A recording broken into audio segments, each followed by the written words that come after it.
What's going on, everybody? Welcome back into TTP Sports.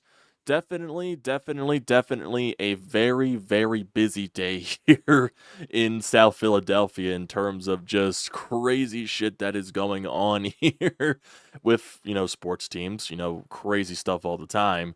And we're dabbling into the Sixers right now. NBA free agency just opened up last night, basically. And we were basically just waiting for the inevitable at this point. We all know the rumors. We all know what was going on behind the scenes. We all knew that at some point Paul George was going to sign with the Philadelphia 76ers. And indeed, it did happen. It just happened to happen at what, like almost 4 in the morning or something like that. It was almost 4 in the morning. Most of us were asleep. Some people were probably up because they're psychopaths and lunatics staying up to figure out what time Paul George was going to sign, because all the talks was, oh, he's meeting with the Sixers around this time, Pacific Standard Time. So it's going to be like, late night out there. It's going to be insanely overnight over here. So we're probably not going to be hearing anything until sometime overnight. And then it happens overnight. I'm deep sleeped, and I wake up to a plethora of news because it's a crazy day. Same day as NBA free agency, NHL free agency, they're all in the same day. So there's crazy shit happening all over the place. I just saw Matvey Michkov just signed his entry-level contract. So just crazy stuff going everywhere. That's basically what today is. But like I said, today is going to be mainly Sixers focused. And for this crazy day, like I'm just doing the recording right now just because I don't think I'll have the time to do a stream for this. So I'll have this up probably for you around tonight when you are viewing this at this point. So, yeah, just viewing this from a base perspective, the Sixers had to do something. The Sixers had to do something this offseason to try to maximize Joel Embiid still, to maximize this Joel Embiid run. Yeah, granted, of course, when the Sixers have this much cap space, the most cap space that they've had in so very long, and it's probably one of the weakest free agency classes that they could probably get at this point. But Daryl Morey, he had a plan, and he was going to utilize that cap space to try to maximize this Joel Embiid run as best as he could. Now, is signing Paul George, does signing him make you better or as good as the Boston Celtics? Time will tell, but most likely I would say no.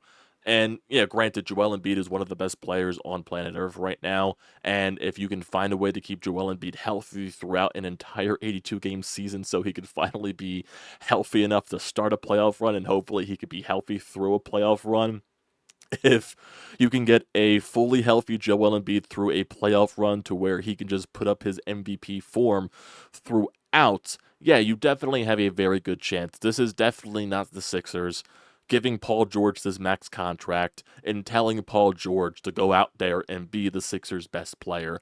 That is 100% what they are not telling him to do, because this is Joel Embiid's team, this is Tyrese Maxey's team, and you are adding that complementary piece, which is Paul George. It just happens to be a max contract, and obviously 100% this is a billion times better than what the Tobias Harris experience is. Tobias Harris is out here stealing money from the goddamn Detroit Pistons, so he's making his bag elsewhere because he's just robbing people left and right. But Paul George, 100%, we all agree that he's 20 billion times the player that Tobias Harris is. So it's definitely going to be a better product. Paul George is not going to be out there putting 0 points in a Game 6 and a Game 7 situation when you desperately need someone to help Joel Embiid and Tyrese Maxey find a way to get over the hump. And I think Paul George is definitely a better option for that scenario. Is Paul George the best player to possibly sign in this free agency? For this case, yes. In terms of, if there was a better free agency class and all that stuff, no, Paul George definitely was not the better option. But this is what the Sixers had to do.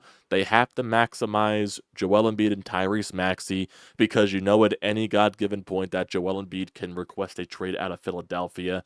And who knows, maybe the rise of Tyrese Maxey is preventing Joel Embiid from requesting that trade out of Philadelphia to go to a championship contender where he has a better possible chance to win a Larry O'Brien trophy, to win an NBA title.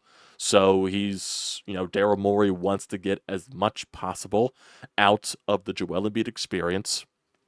And you're asking Paul George to basically be the complimentary guy to Tyrese Maxey and Joel Embiid. Now, in my entire opinion of this entire thing, yes, I am still very down on the Sixers. I'm still very broken by the Sixers franchise because it's been the same result year in, year out, year in, year out, year in, year out. Especially the last series to the New York Knicks. That was just, it wasn't definitely as heartbreaking as previous playoff miseries with the Sixers just over the past couple of seasons, but it was just to the point where it became a breaking point for most of us. And I do see some Sixers fans are finding ways to buy themselves back in to this entire thing. I'll probably end up like once I start seeing some games in the regular season, my entire thought process is find a way, please, basketball gods. Just let this Sixers team, let Joel Embiid finally just have a healthy season. Finally, just let him have his playoff run to where he can get an NBA championship that he 100% deserves because this man is too good to not win an NBA title. It's just blasphemous at this point. But it's still with this Sixers franchise that overall I gotta see it before I start to believe it, and I for myself, I think that's the right mindset personally for me. I just can't fully buy myself back in just right from free agency. Now, I'll probably be a fool and buy myself into like, certain times during the regular season, because the Sixers team, they're going to be good, with Nick Nurse and the other signings that they're making. They bring back Andre Drummond to at least alleviate some of the minutes in the regular season from Joel Embiid. That definitely is a better option at backup center than what the Sixers have had previously. They bring back Kelly Oubre.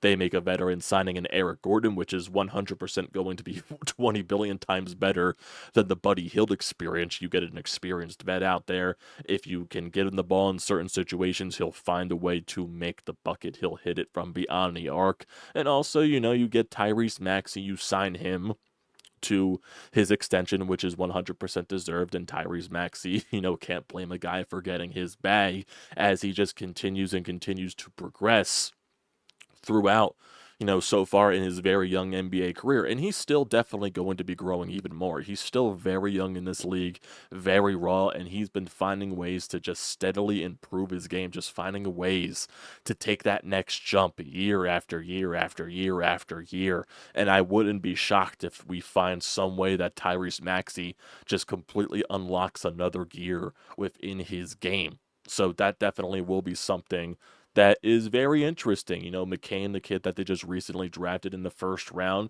there's some intrigue around here. I'm not sure what it's going to be because I still don't know if Daryl Morey is even going to keep him, if he's going to find a way to maybe trade McCain to possibly just get some more experienced talent on this roster, whether it's for the starting rotation, whether it's for the bench rotation. So there definitely still is many things around here. A lot of people are skeptical if McCain does stay around here with the Sixers. There's a lot of, questions about his size combined with Maxey's size. It's two very small guards on the floor. That's a lot of defensive deficiencies there. Paul George definitely helps with the size factor, with the defense factor. His defense definitely isn't what it once was, when you're going into the prime of his career to the early stages of his career. So Paul George is still a good player in this league. He's just definitely not what he once was. And definitely he's not a player at this stage in his career to deserve a max contract, but still this is the right move for the Sixers to make right now to try and maximize this Joel Embiid experience. Is it going to pay off in the end? I have no idea. I have completely no idea because if I'm putting the Sixers right now just in the tiers of the Eastern Conference, obviously the Boston Celtics, the reigning NBA champions, they are the top of the bunch. They are the top tier of the bunch. It's going to be hard to surpass that Boston Celtics team. They finally got over their demons, Jason Tatum, Jaylen Brown. They finally won that Larry O'Brien trophy. So now once you finally get over that hump, it's probably going to be easier for them to just go on these deep runs and find ways to get back to that NBA Finals and maybe try to win multiple championships from this run that they're going on right now. So And then when you mix it around the other teams in the Eastern Conference, I still don't know what a healthy Milwaukee Bucks squad is going to look like because they just haven't been healthy the past couple of years, and they still have Doc Rivers as their head coach. So Doc Rivers as their head coach is 100% going to bring them down an aspect. But are the Sixers better than a healthy version of the Milwaukee Bucks? They're definitely a beatable bunch. No, no doubt there. But there's still some question marks. Are the Sixers better right now than the New York Knicks, who just traded for Mikal Bridges? Granted, they gave up a ton to get Mikal Bridges, but still, that is a very good, way to add to their core of Villanova players. So, and they found a way to beat up on the Sixers in the playoffs last year. So right now, I got to put the Knicks on a step above the Sixers right now. But if I'm going with this Eastern Conference night right now, it's Celtics are obviously the top tier, and then when you slide into that 2, 3, 4 position, that's probably where you could interchange the Bucks, the Knicks, the Sixers, and then yeah, you add your other teams in the Eastern Conference. Like, what are the Orlando Magic going to be? I don't even know why I even brought up the Orlando Magic. They were in the playoffs last year, but you never know what's going to happen in their progression. Is Cleveland going to be any better this year? So what teams are going to take a step back? What team is going to be a surprise team? But still, if I look at this top four section of the Eastern Conference, it's Boston. Then you just really, can you interchange Milwaukee, New York, and Philadelphia? Or would I put New York on a step above the Milwaukee Bucks? Then I put Milwaukee third, Sixers four. So right now I still think the Sixers are a step below those other three teams. That's why I put them as possibly maybe the fourth best team in the Eastern Conference. And that isn't a slouch for any respect there towards the Sixers. It's just the fact that, okay, your fourth, your tops in the Eastern Conference once again. What's going to happen come playoff time? Is Joel Embiid going to be healthy? What's Tyrese Maxey going to do to improve? Is Paul George going to be that one piece that does take you over the top? Can Paul George have that 1 year? And basically, if you're trying to win an NBA championship, you don't need Paul George to be a superstar, and he's not going to be a superstar, but you don't need him to be amazing during the entire stretch of this contract. You need 1 year. You need 1 year of really good Paul George play, especially in the playoffs, for you to even have a chance of winning a championship. And like I said, he needs to be the complimentary star. He doesn't need to be the face. And maybe some people will get that confused or some type of way. They'll look at the max contract like they did with Tobias Harris, and they're going to expect way more out of Paul George than people should expect. But even though Paul George should give you 20 billion times more than what Tobias Harris did offer us, so that definitely is a difference there. But like I said, it really just 100% depends on, once again, do you want to be being healthy? What's the next gear in Tyrese Maxey's game? And what else is Daryl Morey going to surround this roster with? Because you brought back Kelly Oubre, like I said, you brought in Andre Drummond to get a backup center in that position, and then, do you flesh out the bench even more? What do you do with McCain? Do you put him in a trade? Because there's been a lot of Sixers fans that have been asking around for, go after Markkanen, go after Ingram or something like that. But I think right now, when you have Paul George, does that take you out of the running for Markkanen? Does that take you out of the running for Ingram? Most likely. Will they still probably try to kick tires on Markkanen? Maybe. Maybe. Ingram definitely is out of the question that you brought in a Paul George. So, and you don't have to give up assets because you would have to trade to get Markkanen. You would have to trade to get Ingram. So it definitely is a better option, in my opinion, right now to go after a Paul George and then maybe kick tires down the line on some of those players. I do believe the last thing I also saw is Kyle Lowry might be re-signing with the Sixers as well. So that's another addition to your bench, a veteran presence right there. So there's just a lot of question marks right now surrounding this team. Like, am I uber down on this team? Not entirely fully uberly down on this team, but like I said, I still need to see it in order to believe it, because I know during the regular season, this Sixers team is going to be good. They're going to be one of the top teams in the Eastern Conference. That's going to be given. They're going to be one of the top four teams, along with the Celtics, along with the Bucks, along with the Knicks, and all that stuff. I know that's what they're going to be during the regular season. It's what's going to happen during the playoffs. It's basically just that. And that's where a lot of Sixers fans are right now. Because, yeah, some fans are getting excited that you brought in Paul George, that Daryl Morey went out to go get his guy. And yes, 100%, even if you do hate this move, you had to do something. You had to do something. You just couldn't stay pat. You had to find a way to maximize the Joel Embiid experience. They weren't trading Joel Embiid. They weren't starting from scratch or anything like that, because I did see something after the NBA draft that trade Joel Embiid. You should find a way to build around Maxey and McCann and all that stuff. And it's just like, you got. I still, as down as I am on the Sixers right now, I still think it's the right move to try to way to maximize Joel Embiid's run as much as possible, because you don't know when you're going to find another type of talent like a Joel Embiid, because he's a top 5 player in the league. That's basically what it is right now. You have a top 5 player in the league, and you need to find a way to build around that as much as possible to give him every type of chance possible to win a championship. And right now, this is what Daryl Morey is trying to do. And this is what he had to do. And that's what some people do need to realize at the end of the day, whether they agree with it or whether they don't. You have to find a way to maximize Joel Embiid's run here with the Sixers, because he's not going to have that many years left, even though he's still in his early 30s. A lot of injuries. It's going to derail his body. You just got to find a way and hopefully pray that the NBA gods allow Joel Embiid to have a fully healthy season, or at least he gets healthy enough to play in the playoffs without having to worry about any lingering injuries, to where he's hobbling on one leg, where he's playing with one hand, where he's playing with the Phantom of the Opera mask on his face, to where he doesn't break another goddamn orbital bone or he gets a concussion or something like that. Like, we just need one playoff run, one season to where Joel Embiid can be healthy. Healthy. That's what we're asking for right here. And can Paul George be that missing piece? It's to be determined. It's to be determined. I'm more on the side that this maybe won't work. It maybe won't work, but you never know at the end of the day. It's still a wait and see process, but I don't know. I don't know, because I still believe the Boston Celtics are just above and beyond like a lot of other teams in this Eastern Conference. That's just basically what it is right now.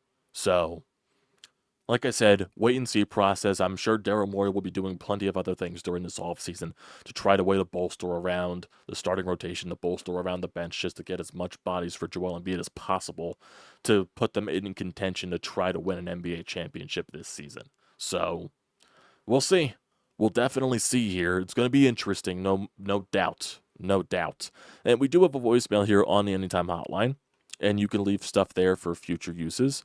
It's on the bottom of your screen, 215-839-9885. Your thoughts and opinions, everything there. So let's go to Sean, because he did leave his thoughts here on the Sixers signing Paul George. So what does Sean got to say? Amadeo talking Sixers? Say it isn't so. Look, my opinion is probably the same consensus as everybody else. I'm not enamored with the size of the contract for a 34-year-old player who has a serious history of injury, but the Sixers pretty much were left with no other option. They weren't going to get Markkanen, who would have been my number one choice. So if you're in win-now mode, really the only option you had, in my opinion, was the overpay of George. You know, I like some of the other moves that Morey did, bringing back Oubre, and I especially like bringing Andre Drummond back. Lord knows that team needs a backup center, and Lord knows they need somebody who will consistently crash the glass. But I don't know, with the limited funds that remain, what else they can do. And I'm still not convinced, as some are, that this really moves the needle enough to make them seem like a legitimate title contender. Remains to be seen, in my opinion. And that's very understandable. Very understandable from that perspective. I feel like there's many more fans that are on that side where you're at, Sean, than I would say more positive and more thinking that this is the thing that takes the Sixers over the top. You could be excited about the move, but then also still understand that okay, maybe the Sixers still aren't as good as the Boston Celtics, but this is something that they just had to do to at least maximize Joel Embiid and Tyrese Maxey. That's basically the case right there. And yeah, the only thing you were getting Paul George with was a max contract. So yeah, obviously people are not going to be a fan about giving a 34-year-old, yes, with an injury history, but I do believe he did play 74 games last year, and I'll take that any day of the week if you could play 74 games out of an 82 game season with Paul George. And you know, yeah, the marketing thing definitely would have been intriguing, but obviously, yes, it would have been a very hefty load to try to trade for him. So, yes, at the end of the day, I do believe Paul George was 100% the better option in that case. So, yeah, it definitely is interesting at this point. Like I said, I still or I'm on the fence right now fully on this team, and I think that's an understandable, respectable take right there, like most Sixers fans have. So, like I said, it's basically just a wait and see thing with this team. I'll probably find my way to stupidly buy myself back into this team during the regular season just because that's what I do. So that's what a lot of Philadelphia fans do. They'll see some very fun things during the regular season between Joel Embiid, Tyrese Maxey, and Paul George, and then you'll still suck themselves back in. There'll be a game against the Boston Celtics on prime time in the Wells Fargo Center during at some point midway or somewhere the regular season where the Philadelphia 76ers find a way to win it late, they find a way to come back, or they just have a dominating effort against the Boston Celtics, and that'll buy everybody back in saying, oh, we could beat this Boston team in a second round contest if we do face them. So it would probably be one of those things where I stupidly buy myself back in, but like I said, it remains to be seen. It definitely does remain to be seen. So yeah, Sixers, Paul George. We'll see where this takes us. We'll see where this takes us. It was the right move by Daryl Morey. It was the move that he had to do at the end of the day, regardless of what a lot of us think. So we'll see. We'll see. So yeah, that'll do it, everybody. I appreciate you all for tuning into this video. Like I said, when I post this, it'll probably be during the nighttime or something like that, just because I've been doing so much editing during this point with a couple of previous Brodes videos and with his video today on the Sixers and Paul George. So definitely this will be around evening dinner time or something like that. It's whenever you're doing it. So I don't even know why I'm bringing that up. I'm just thought I pushed that to you out there for no reason. So whatever the case, I appreciate you guys for tuning in tonight. Leave your thoughts and opinions in the comment section on this entire thing. I would love to hear what you guys think on it. So leave a comment down there. Don't forget to drop a like. Don't forget to hit that subscribe button. Does me a great deal of service. And also use the code TTPSPORTS, $20 off your first purchase at SeatGeek. Great deal. Do not pass it up. And before we end it off, do we think this qualifies for this? Like, do we think does this qualify? Does signing Paul George qualify for this? I don't know. I don't know. I kind of just want to play it to be very competitive. But, we'll know. You never know. So, yeah. Just waiting for them to drop at the end of the day. Boys. Are we going to buy ourselves back into the Philadelphia 76ers? I have no idea. But who knows? Thanks, guys, for tuning in. I'll see you next time.